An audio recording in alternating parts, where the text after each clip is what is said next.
Letter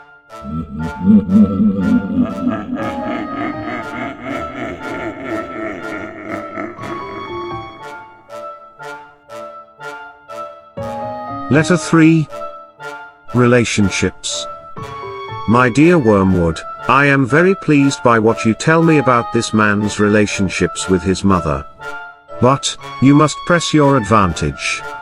The enemy will be working from the center outwards, gradually bringing more and more of the patient's conduct under the new standard, and may reach his behavior to the old lady at any moment. You want to get in first? Keep in close touch with our colleague, Glubos, who is in charge of the mother, and build up between you in that house a good settled habit of mutual annoyance, daily pinpricks. The following methods are useful. Number 1, keep his mind on the inner life. He thinks his conversation is something inside of him, and his attention is therefore chiefly turned at present, to the state of his own mind, or rather to that very expurgated version of them, which is all you should allow him to see. Encourage this. Keep his mind off the most elementary duties, by directing it to the most advanced and spiritual ones. Aggravate that most useful characteristics, the horror, and the neglect, of the obvious. You must bring him to the condition, in which he can practice self and examination, for an hour, without discovering any of those facts about himself, which are perfectly clear to anyone who has ever lived in the same house with him, or worked in the same office.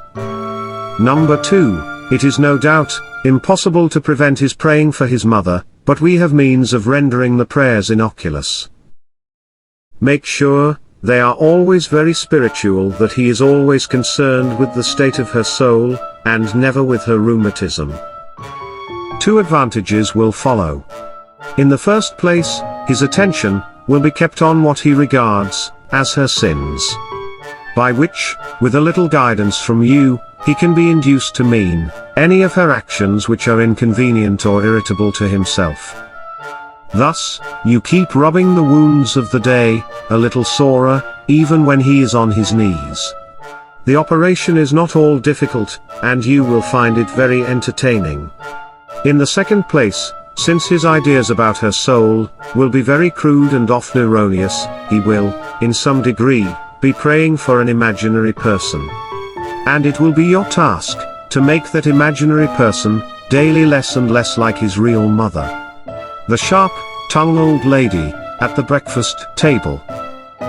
In time, you may get the cleavage so wide that no thought or feelings from his prayers for his imagined mother will ever flow over into his treatment of the real one.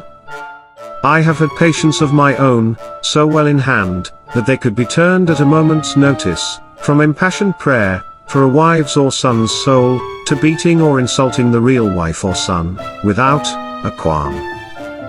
When 2 humans have lived together for many years, it usually happens that each has a tone of voice, or expression of face, which are almost unendurably irritating to each other.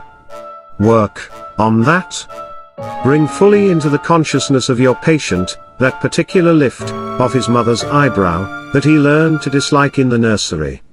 And let him think how much he dislikes it. Let him assume that she knows how annoying it is, and does it to annoy. If you know your job, he will not notice the immense improbability of that assumption. And, of course, never let him suspect that he has tones and looks which similarly annoy her. As he cannot see or hear himself, that is easily managed.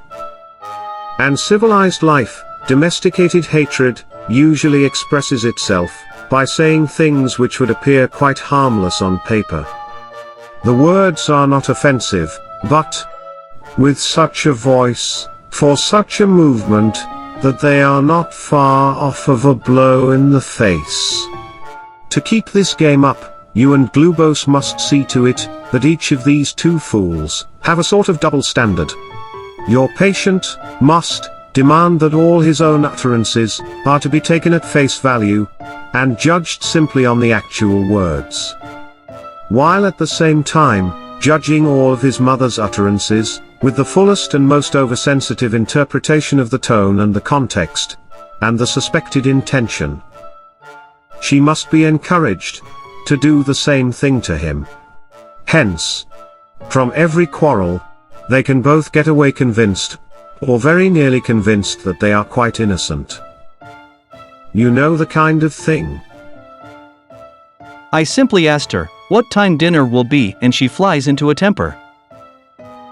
Once you have this habit well established, you have the delightful situation of a human saying things with the express purpose of offending, and yet having a grievance when offense is taken.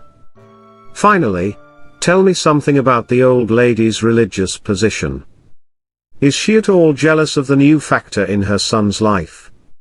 At all piqued that he should have learned from another? And so late, what she considers she gave him so much good opportunity of learning in childhood?